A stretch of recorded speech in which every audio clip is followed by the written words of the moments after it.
두 번째 재직 교육을 할 건데요. 우리 6장을 전체적으로 살펴보면서 함께 말씀을 나누려고 합니다. 오늘 말씀은 여호와의 궤와 관련된 이야기, 여호와의 궤를 둘러싼 이야기입니다. 여러분, 여호와의 궤는 여러분 다 알다시피 그 하나님의 임재를 상징하는 거예요. 하나님의 임재를 상징하는 거룩한 성물입니다. 그래서 그 안에 10계명이 새겨진 돌판과 그리고 만나가 들어있는 항아리와 아론의 쌍난 지팡이가 그 여호와의 궤에 있습니다. 그런데 안타깝게도 여호와의 궤가 100년이나 여기저기 돌아다니게 됐어요. 장막과 다른 장소로부터 떨어져 있게 되었습니다. 그리고 아멕 전투에서 블레셋에게 빼앗긴 후에 그곳에 7달 동안도 있었고요. 그리고 베세메스에 잠깐 머물러 있다가 오늘 성경에도 기록되어 있지 바알레아 유다에 20년 동안 있게 되었어요. 그러다가 다윗 왕이 여부스 족속을 치고 그리고 블레셋을 쳐서 나라가 안정되자 이제 그 여호와의 궤를 다윗성 예루살렘으로 옮기는 그 장면 가운데 있는 이야기를 여러분과 함께 나누려고 합니다. 이제 다윗은 나라가 안정되었기 때문에 이제 정치적으로 안정되었기 때문에 거기서 만족하는 것이 아니라 이스라엘 백성들은 하나님께서 지키시는 백성, 하나님께서 택하신 백성이기 때문에 정치적으로 군사적으로 독립했다고 해서 그것이 완전한 나라가 아니라 여호와의 궤, 하나님의 임재를 상징하는 여호와의 궤, 그게 예루살렘, 그 이스라엘의 수도인 예루살렘에 완전하게 그것이 옮겨져야 비로소 하나님께서 이스라엘을 영원히 지키실 것이라는 그 확신과 그 믿음이 있었기 때문에 다윗은 나라가 안정되자마자 여호와의 궤를 옮기는 그 작업을 지금 하는 것입니다. 왜냐하면 하나님께서 이스라엘을 지켜주시지 않으면 이스라엘은 영원히 갈 수 없다는, 하나님의 영원한, 이스라엘의 영원한 왕은 하나님이시라는 것, 영원한 통치자는 하나님이시라는 것을 그는 알았기 때문에 그런 신앙의 고백의 터 위에 오늘 여호와의 궤를 이렇게 운반하는 과정 중에 여러분과 함께 이야기를 나누는데요. 그 운반 과정에서 여러 가지 시행착오가 좀 있었습니다. 여러분들 좀 이따가 나눌 건데요. 그러나 결국 여호와의 궤를 예루살렘에 안전하게 옮기면서 그 기쁨에 겨워서 다시 기뻐 춤을 추며 백성들과 함께 그 축제를 하는 그 장면에 나오는 말씀을 여러분과 함께 나누려고 합니다.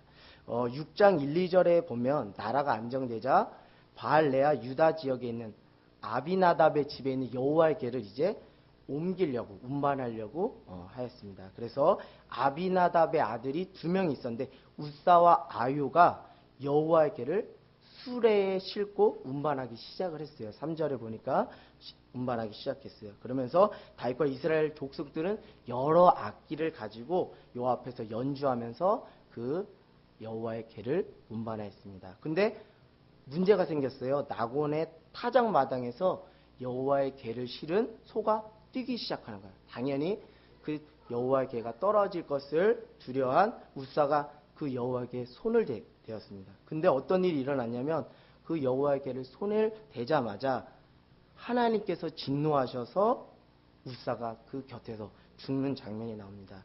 왜냐하면 민수기 4장 15절에 보면 그 여호와의 궤는 레위인만 그걸 옮기게 되어 있거든요. 근데 사람이 옮긴 것이 아니라 소가 옮긴 것이 또 율법을 어긴 것이고 또 성물에 아무나 손을 대면 안 되는데 지금 우사가 손을 대어서 그 운반하는 그 과정 중에서 하나님의 율법을 어겨서 하나님께서 진노하셔서 그 우사가 죽는 장면이 7절에 나와 있습니다. 그 장면을 보면서 다윗이 두려운 거예요. 여호와 하나님이 두려운 거예요. 우사가 죽은 것을 보고 두려운 거예요. 그래서 그곳을 베레스 우사, 즉 우사를 침이라는 뜻의 베레스 우사라고 그것을 명명하게 되었습니다. 우사의 죽음을 보면서 다윗은 매우 두려웠어요. 그래서 그 여호와의 궤를 예루살렘에 옮길 용기가 나지 않았어요. 두려움 가운데서 결국 그것을 중단하고 도중에 오벳 에돔의 집에 3달 동안이나 그것을 잠시 내려놓습니다. 근데 어떤 소문이 들리냐 하면 여호와의 궤가 있는 오벳 에돔의 집에 하나님의 복이 임하는 것을 들었어요. 그러자 다윗은 다시 용기를 내서 이제 다시 힘을 얻어서 내가 예루살렘, 다윗성 예루살렘에 그 여호와의 궤를 옮겨야겠다. 용기를 내서 오늘 6장 16절에서부터 23절 그 부분에서 그 여호와의 궤를 옮기는 장면이 나오고 있습니다. 근데 초반절에 말씀드렸듯이 민수기 4장 15절에 기록된 대로 처음에 그 율법을 대로 옮기지 않아서 우사가 죽는 그 시행착오를 겪어서 이번에 다윗은 매우 신중하게 그리고 정성을 다해서 여호와의 궤를 옮기고 있습니다. 그래서 13절에서 14절에 말하고 있듯이 6걸음을 갈 때마다 소와 살찐 송아지로 제사를 드리고 그리고 하나님 앞에서 힘을 다해 배 에봇을 입고 춤을 추고 하나님 앞에서 정성을 다하는 장면이 나옵니다.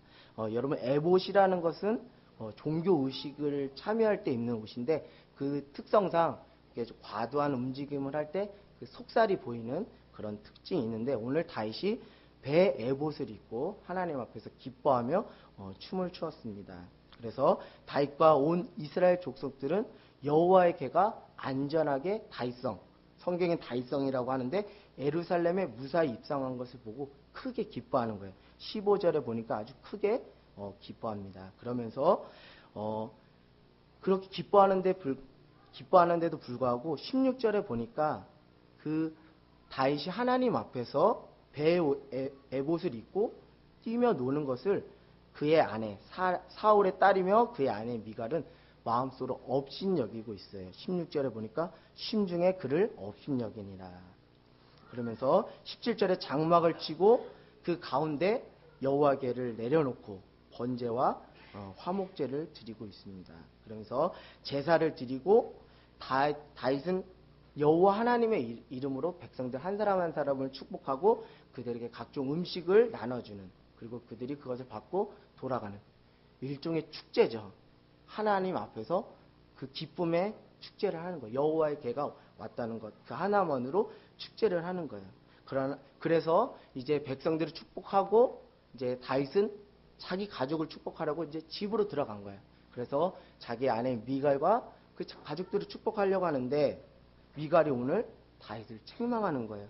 왕이 어떻게 방탕하게 염치 없이 자신의 몸을 계집종들에게 보입니까? 채통도 없이. 왜냐하면 에봇 옷이라는 것은 특징적으로 과도한 몸을 움직이면 그 속살이 보이는 거죠. 왕이 그 속살을 보면서 여호와 앞에서 기뻐 뛰는 그 모습이 미갈의 눈에는 못마땅했던 거예요. 그래서 책망을 하는 거예요. 그랬더니 다윗은 이렇게 반론을 합니다. 제가 한 것은 제가 사람들에게 한 것이 아닙니다. 여호와 하나님 앞에서 한 것입니다. 라고 그는 반론을 제기하며 이제 당신의 아버지인 사울과 그 집안은 하나님께서 버리셨고 하나님께서 나를 택하사 오히려 여호와의 백성 이스라엘의 주권자로 삼으셨으니 내가 하나님 앞에서 기뻐하며 뛰놉니다. 라고 그렇게 반론을 제기하는 거예요. 내가 비록 왕의 위치로 이렇게 낮아져서 속살을 보이면서 여호와 앞에서 춤을 추고 기뻐 뛰는 것이 당신 눈에는 내가 업심을 당하고 사람들에게 조롱거리가 될지 몰라도 결코 그것은 나를 낮추시는 것이 아니라 그들도 계집종들도 오히려 나의 모습을 통해서 나를 높이실 것입니다. 그것이 하나님의 의도이기 때문입니다. 이렇게 고백을 하는 거예요. 그런데 23절에 놀라운 일이 있습니다. 23절 그러므로 사울의 딸 미갈이 죽는 날까지 그에게 자식이 없느니라. 그 다윗을 책망한 것과 자식이 없는 것과 어떤 상관성이 있는지는 성경에 기록되어 있지만 안타깝고 애석하게도 여자의 몸에서 미갈의 몸에서 그 자식이 없었다는 것으로 16절을 마치고 있습니다. 여러분 저는 이 말씀을 통해서 다윗이 여호와의 궤를 다윗성으로 옮겨가는 그 과정을 통해서 우리가 세 가지의 기쁨을 회복하길 원합니다. 다윗을 통해서 다윗이 하나님의 언약궤 그 여호와의 궤를 옮겨가는 그 일련의 과정을 통해서 다윗이 만끽하고 다윗이 누렸던 그 세 가지의 기쁨이 무엇인지 함께 나누면서 우리 하늘땅 교회가 그 기쁨을 회복하며 그 기쁨을 교회가 세상 가운데 전하는 그런 은혜로운 교회가 되기를 원합니다. 여러분, 먼저 여러분에게 한번 질문을 할까 합니다. 여러분에게 있어서 진정한 기쁨은 무엇일까?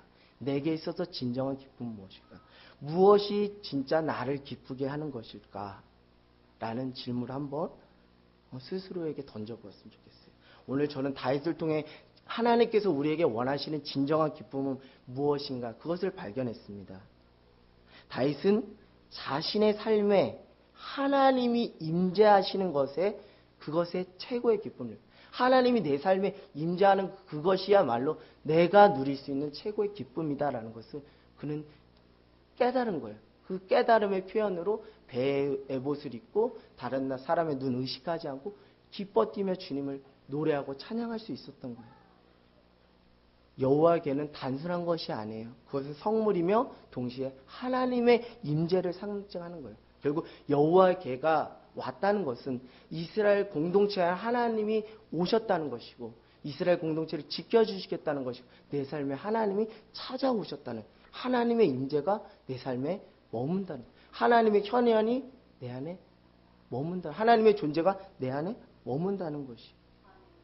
그래서 다윗과 이스라엘 백성들은 이제서야 비로소 하나님께서 이스라엘 땅에 임재하여 주셔서 이스라엘 백성을 지켜주시겠구나 라는 그 확신과 믿음이 있었기 때문에 오늘 이렇게 기쁘게 축제의 한마당을 벌일 수 있었던 거예요. 하나님이 우리의 삶의 중심 속으로 강력하게 들어오신다는 거예요. 하나님이 나를 만나러 오신다는 거예요. 그 기쁨이 다윗에게는 최고의 기쁨이었던 거예요. 그래서 다른 사람 그 체면 불구하고 그렇게 베옷을 입고 속살을 드러내면서까지도 그렇게 기뻐할 수 있었던 거예요. 여러분, 우리에게서의 진정한 기쁨, 우리에게서의 최고의 기쁨은 무엇일까요? 하나님이 내 삶에 들어오신다는 것, 하나님이 나와 교제하기를 원하신다는 것, 하나님이 나를 만나주신다는 것, 하나님의 임재가 내 삶에 머무는 것, 그것이 가장 큰 기쁨 아닐까요? 그것이 되지 않고 그것 외에 다른 기쁨을 구한다고 해서 우리의 삶이 온전할 수 있을까요? 여러분, 하나님의 임재라는 것, 여러분 이제 어려운 말입니다. 이 신학적으로도 어려운 말입니다. 그러나 이 하나님의 임재를 저는 이렇게 좀 설명하고 싶어요. 시골에서 따뜻한 아랫목에 그 자식이 밖에 나갔다 돌아오는 자식을 위해서 부모님이 따뜻한 아랫목에 이불을 깔아놓고 오는 자식을 이불로 감싸 안는 것. 이것이 하나님의 임재라는 거예요. 하나님이 따뜻한 품으로 나를 안아주신다는 것. 그거를 내가 느끼고 경험한다는 것. 그것이 가장 큰 기쁨이라는 것. 그것을 깨닫는 것이 하나님 우리에게 요구하신다는 거예요. 오늘 다윗은 그것을 알았다는 거예요. 하나님의 임재를 상징하는 여호와의 개가 내 삶에 이스라엘 백성들의 중심 가운데 와서 우리를 안아주고 우리를 지켜주고 우리를 붙들어 주신다는 것을 알았기 때문에 그것 자체만으로 그는 기뻐할 수 있었다는 것이에요. 그것이야말로 우리의 가장 큰 기쁨이 되기를 원합니다. 하나님께서 내 삶을 아시고 나를 기억해 주신다는 것 그 하나만으로도 기뻐할 수 있는 저와 여러분이 되기를 원합니다. 그러나 반대로 하나님께 버림받는 것이 얼마나 비참한지는 우리가 알잖아요. 이스라엘의 초대왕 사울을 보면 알 수 있습니다. 더 이상 사울의 삶에 하나님이 임재하지 않고 하나님의 버림을 받는 삶이 얼마나 비참한지 우리는 너무나 잘 압니다. 그래서 다윗은 여호와의 궤를 예루살렘에 옮기면서 하나님이 비로소 내 삶에 오셨구나. 그리고 이스라엘 가운데 임재하셨구나. 라는 것을 깨닫고 그렇게 크게 기뻐할 수 있었던 거예요. 체면 차리지 않고 기뻐할 수 있었던 거예요. 살아가는 여러분, 여러분에게 있어서 참된 기쁨은 무엇입니까? 그 무엇으로 기쁨을 찾으려고 하십니까? 가장 큰 기쁨은 하나님이 내 삶에 여전히 현현하고 계신다. 하나님의 임재가 내 삶을 주장하고 계신다는 것. 하나님이 내 삶의 질서를 잡아주시고 주의 오른손 나를 붙잡고 이끌어 주신다는 것. 그것을 내가 느끼는 것이, 깨닫는 것이, 그것이야말로 우리가 누릴 수 있는, 하나님께 올려드릴 수 있는 가장 큰 기쁨이라 생각됩니다. 그렇다면 우리가 어떻게 하나님의 임재 속으로 들어갈 수 있을까요? 어떻게 하면 우리가 하나님의 임재 가운데 들어갈 수 있을까요? 그것은 어렵지가 않아요. 그거는 예배하면 됩니다. 하나님께 예배하는 것이 곧 하나님의 임재로 들어가는 거예요. 하나님의 통치와 주권 속으로 내가 들어가는 거예요. 요한복음 4장 23절에 말씀하고 있듯이 하나님께서는 하나님께 예배하는 자를 찾아주신다고. 하나님께 예배하는 자를 찾으신다고 지금 말씀하잖아요. 하나님께 예배할 때 하나님께서 우리의 삶에 들어오셔서 우리 가운데 임재하신다는 거예요. 여러분 진짜 하나님이 내 삶에 임재하길 원하신다면 하나님 앞에서 예배하는 자가 되길 원합니다. 그 기쁨이 하나님의 임재의 기쁨이 내 안에 최고의 기쁨이 되는 저와 여러분이 되길 원합니다. 두 번째로 다윗이 누리고 만끽했던 기쁨은 다른 것이 아닙니다. 하나님 앞에서 있는 모습 그대로를 드러내는 그 기쁨을 다윗은 경험했다는 거예요. 배 에봇의 그 특성상 속살이 비치는 그것을 알면서도 다윗이 몰랐어요. 알았어요. 알았음에도 불구하고 하나님 앞에서 오늘 말씀에 기록되어 있듯이 21절에 다윗이 미갈에게 이르되 이는 여호와 앞에서 내가 한 것입니다.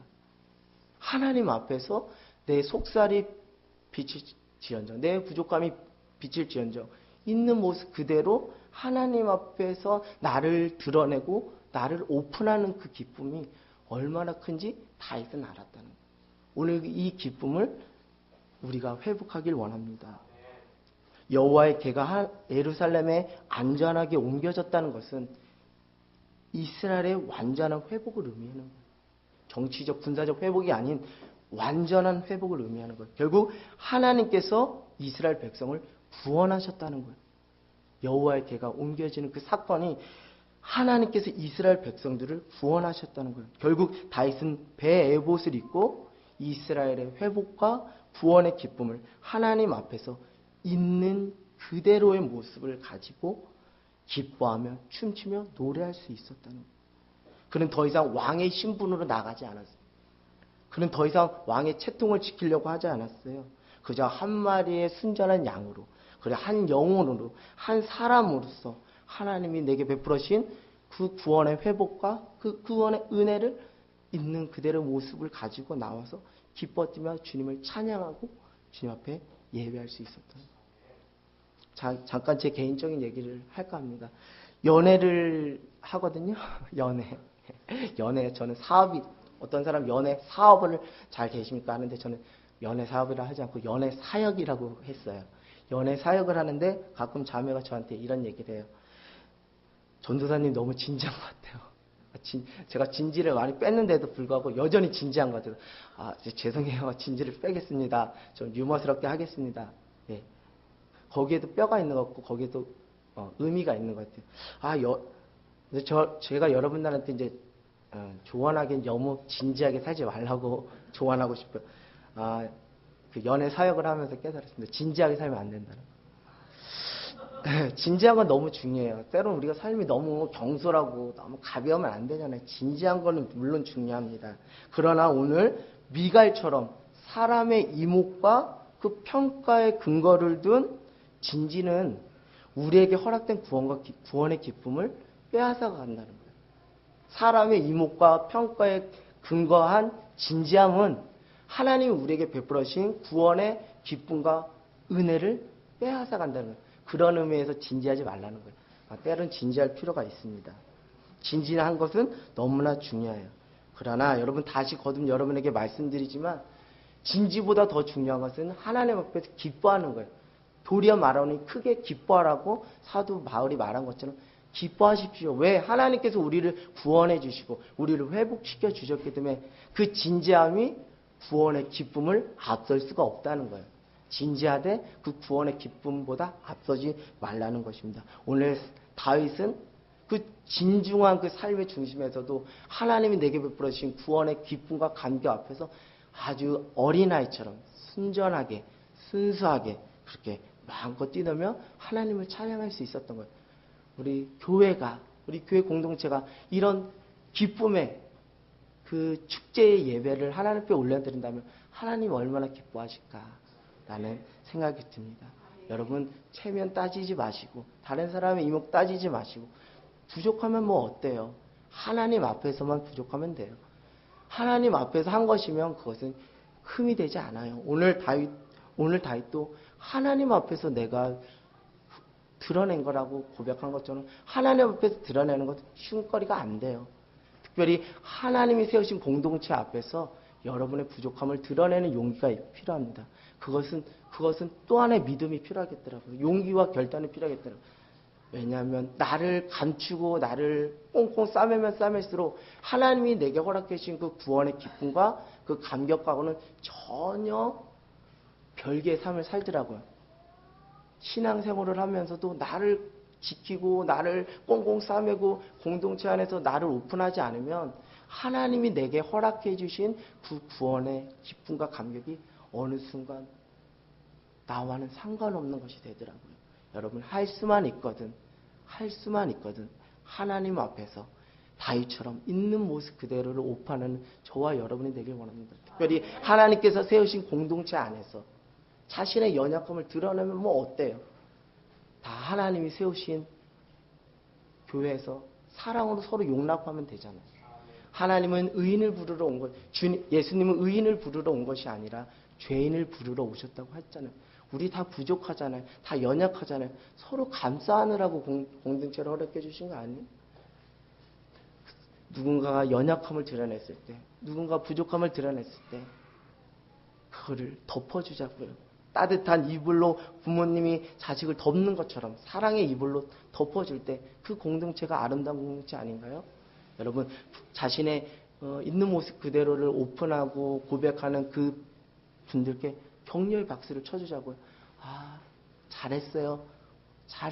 우리가 기도할게요. 당신을 놓고 기도할게요. 하나님께서 당신의 삶을 아세요. 당신을 채워주시고 당신을 이끌어 주실 거예요. 라고 믿음의 권면을 하는 저와 여러분이 되길 원합니다.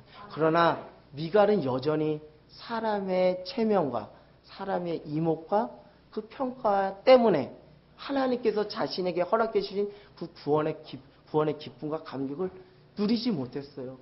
그것이 빼앗겨져 버린 거예요. 그 안타까움을 보면서 미갈 안에서 과연 생명이 자라고 있을까라는 우구심이 듭니다. 하나님 앞에서 벌거벗겨진 것, 하나님 앞에서 있는 모습 그대로 나오는 것, 그것이 얼마나 큰 기쁨인지 여러분 경험해 보시면 알아요. 그러나 반대로 나를 꽁꽁 싸매고 나를 자기 방어막을 치는 그것이야말로 우리로 하여금 불행으로 가는 지름길이라는 것을 알기 원합니다. 할 수만 있거든 하나님 앞에서 공동체 앞에서 오픈하는 그 믿음과 용기가 있기를 원합니다. 여러분 회개라는 것이 무엇이에요? 회개라는 것 하나님 앞에서 자기가 벌거벗었다는 것, 하나님 저는 벌거벗은 죄인입니다 라는 것을 공식적으로 시인하고 고백하는 게 회개 아니에요? 결국 우리가 신앙이 자라려면 회개의 과정이 반드시 필요하거든요. 결국 회개라는 것은 하나님 나는 벌거벗은 죄인입니다. 나를 받아주세요 라고 하는 거 아니겠어요? 이 있는 모습 그대로 하나님 앞에 드러내는 그 기쁨을 저와 여러분이 누리시는 저와 여러분 되길 원합니다. 그렇게 할 때 하나님은 우리를 오히려 낮추시고 사람들이 우리를 업신여기는 것이 아니라 오늘 22절에 말하고 있듯이 오히려 하나님이 나를 높여주시고 사람들이 나를 높여주는 그 은혜와 그 기쁨이 있을 줄 믿습니다. 우리 하늘땅교회는 다 부족한 사람들이 모였어요. 부족한 사람이 모였기 때문에 우리 서로의 부족함을 너무나 또 잘 알죠.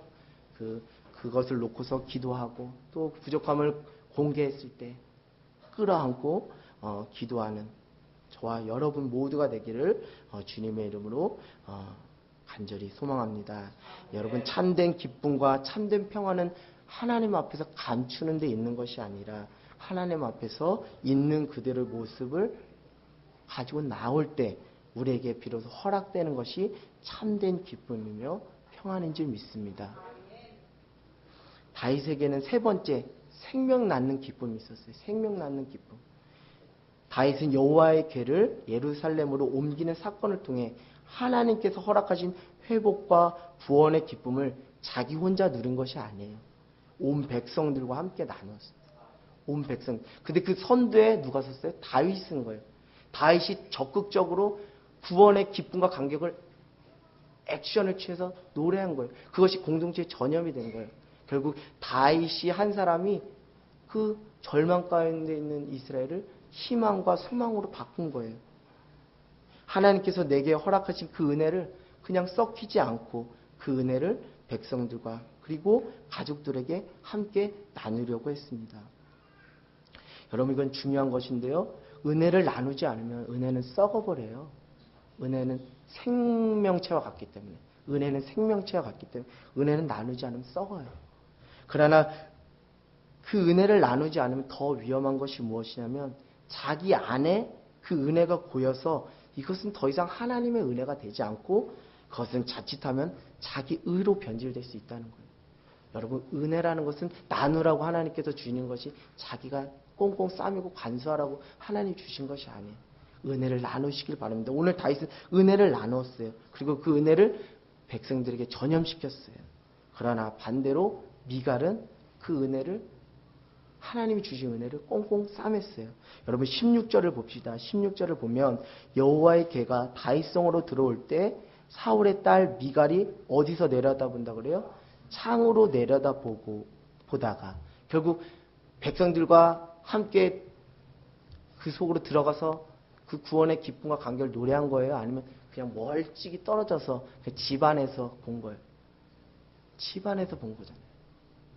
여러분, 미갈이 지금 이스라엘의 완전한 회복을 보고서도 미갈은 자기 아버지 사울이 이제 하나님의 버림을 받고 다윗을 택했다는 그거 하나에 너무 빠져서 더 크신 하나님의 구원의 계획과 그 기쁨을 함께 백성들과 만끽하지 못했어요. 그냥 주신 은혜를 그냥 썩히고 말았어요. 여러분, 은혜를 나눈다는 것은 결국 생명을 낳는 거예요. 결국 생명을 낳는 거예요. 은혜를 나눈다는 것은 내 안에서 생명이 자라나는 그 기쁨을 경험한다는 거예요. 내 안에서 뭔가 생명이라는 것이 꿈틀꿈틀 대고 있다는 그 기쁨을 경험하는 것이 은혜를 나누는 것이에요. 결국 은혜를 나눈다는 것은 나를 통해서 죽어가는 영혼이 세워진다는 거예요. 그 기쁨을 다윗은 알았어요. 그 기쁨이 다윗의 큰 기쁨이었다는 거예요. 그 기쁨을 우리에게 회복하라고 하나님께서 말씀을 하시는 거예요. 여러분, 다윗은 하나님께 받은 은혜로 자기만 혼자 누린 것이 아니라 가장 선두에 서서 이스라엘 백성들과 함께 그 은혜를 나누었습니다. 이처럼 아름다운 광경이 또 어디 있을까요? 이처럼 아름다운 광경이 또 어디 있을까요? 여러분, 하나님께서는 여러분들을 리더로 부르시고 세워주십니다. 리더가 할 것은 다른 것이 아니에요. 리더가 하는 것이 뭐 성경의 지식을 많이 전달, 그 차원이 아니에요. 리더가 할 수 있는 유일한 길은 하나님이 내게 부어주신 은혜, 그냥 고스란히 여과 없이 다 내주는 거예요. 또 하나님 채워주시면 또 흘려보내고. 그게 리더의 역할이지. 뭐 신앙의 경력, 성경의 지식 가지고 리더하는 거 아니에요. 하나님 내게 주신 은혜 그냥 흠뻑 사람들에게, 영혼들에게 흘려보내는 거예요. 그것이 리더가 하는 길이며 그것이 생명을 살리고 공동체를 세워가는 유익한 길이라는 것을 오늘 다윗을 통해서 우리가 알 수 있습니다. 결국 하나님께서 허락하신 은혜를 함께 나누지 못하고 함께 기뻐하지 못한 미갈은 어떻게 됐어요? 23절에 그러므로 사울의 딸 미갈이 죽는 날까지 그에게 자식이 없느니라. 하나님이 주신 은혜를 통해 생명 낳는 일을 하지 않으면 결국 자신도 죽고 다른 영혼도 살릴 수 없다는 거예요. 오늘 23절에 보니까 그 하나님이 주신 은혜를 받아서 썩히니까 자기도 죽고 또 그로 인해서 자식이 없다. 자식이 없다는 건 어떻게 보면 또 상징적이고 내포하는 의미가 있겠지만 미갈을 통해서 더 이상 생명이 생명되지 못하고 생명의 영혼이 자라나지 못한다는 거예요. 그만큼 은혜라는 것을 하나님께서 주셨으면 자꾸 흘려보내서 영혼을 살리는 저와 여러분이 되기를 원합니다. 사랑하는 여러분, 나를 통해 생명이 생명되는 그 기쁨을 여러분 누리시고 경험하는 저와 여러분 되기를 원합니다. 내가 품고 기도했던 영혼이 살아나는 그 기쁨을 만끽하는 저와 여러분 되기를 원합니다. 2016년 하늘땅 교회는 한 성도가 한 영혼을 낳는 것을 놓고 지금 기도하고 있어요. 여러분, 한 영혼을 낳는 것, 한 영혼을 죽게 인도하는 것 어렵다고 생각하지 마시고 그저 하나님이 내게 허락해 주신 그 은혜, 하나님이 내게 베풀어 주신 그 구원의 기쁨과 감격, 그거 그냥 흘려보내면 되는 겁니다. 최근에 하늘땅 교회에 남편들이 전도되었어요. 우리 두 분의 남편, 귀한 영혼 하나님께서 보내주셨는데 이거 그냥 된 거라고 생각하지 않아요. 그냥 겁을 줘서, 아내들이 겁을 줘서 전도한 거라고 생각하지 않아요. 당신 교회 안 나오면 당신 벼락 맞아, 이렇게 겁줘서 된 거라고 생각하지 않아요. 순전히 믿음의 아내들이 가정에서 그 은혜를 남편에게 흘려보냈기 때문에 하나님께서 그의 마음을 감동시켜서 나온 줄 믿습니다.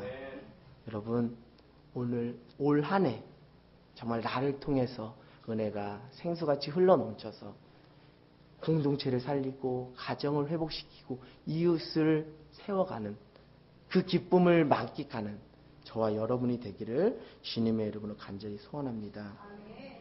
그런 신앙이거든요. 그 반응하지 않는다는 건 내가 곧 살아있으나 죽은 자라는 것을 증명하는 거거든요. 여러분, 반응하는 신앙인이 되길 원해요. 오늘 다윗과 같이 주변 것 바라보지 말고 오직 하나님 한 분으로, 하나님이 내게 허락하신 그 구원의 기쁨과 감격 그 하나만으로 반응하는 저와 여러분이 되길 원합니다.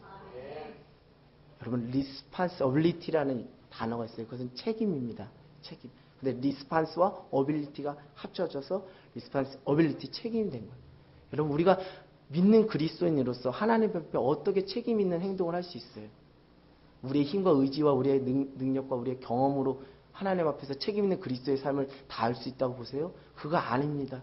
우리가 책임 있는 행동을 하려면 먼저 하나님 앞에 리스판스, 반응하는 신앙인이 돼요. 하나님이 주신 하나님께서 내게 주신 은혜에 보답하는, 반응하는 삶을 사는 것 그 자체가 믿는 그리스도인으로서 책임 있는 그리스도에 살아가는 지름길인 줄 믿어요. 그것은 단순히 교회 몇 번 출석하고 헌금을 몇 번 드리고 그런 차원의 그것이 아니라 하나님이 내게 주신 그 은혜, 리스판스, 반응하는 것, 그것이 책임 있는 그리스도인의 공동체에 유익을 끼치는 그리스도인의 첫 번째 되는 길이라는 것이죠. 여러분, 하나님께 다윗처럼 반응하는 신앙이 되길 원합니다. 그것이 내가 살아있다는 증거입니다. 하나님 내게 허락하신 그 구원의 기쁨과 그 안에, 은혜 안에 기쁨으로, 감사함으로 반응하는 신앙인이 되길 원합니다. 그리하여 나를 통하여 생명이 생명되는, 생명이 내 안에서 자라나는 그 기쁨을 여러분 다 누리시는 저와 여러분이 되기를 주님의 이름으로 간절히 기도합니다. 아멘.